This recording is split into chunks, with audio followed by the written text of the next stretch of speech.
Ask Dan Schneider. This is a second question that I'm answering by an emailer named Josie.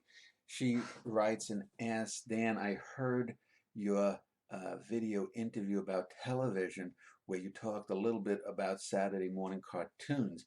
I was named after the cartoon Josie and the Pussycats. I wanted to know what you thought of that and the 1970s cartoon scene. Well, I think I explained that I thought the 1970s were probably the highlight of television, the high point rather. Um, Saturday morning cartoons. Well, I mean, the the decade's top uh, entry was certainly Schoolhouse Rock, the brilliant 3 minute little musical cartoons that explicated mathematics and science and history to a whole generation like me. I still remember, we the people, in order to form a more perfect union, establish justice, ensure domestic tranquility. And so those kinds of things I learned because of the songs and the catchiness. Josie and the Pussycats I liked. They had some good rock songs, good pop songs.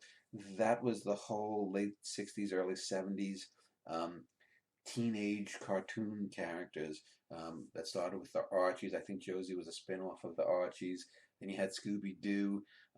Probably other than Schoolhouse Rock, the Sid and Marty Krofft shows dominated. Land of the Lost was the best of them. H.R. Puffin stuff, the trippiest. Land of the Lost, I like the girl Marshall, Will, and Holly. Holly was her name, the little blonde girl with the pigtails.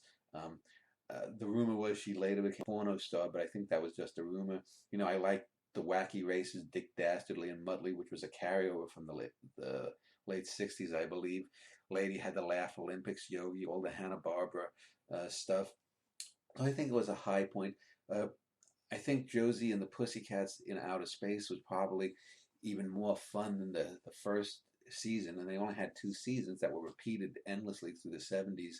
Um, I actually found the cartoon characters sexy and their cat get-ups that they played their music in. So that was a good time for me. It was before all cartoons became, like in the 1980s, just became advertisements for, selling merchandise like He-Man and Thundercats and G.I. Joe. G.I. Joes in the late 60s and 70s were foot-high plastic dolls. They weren't just little 2 or 3 inch action figures.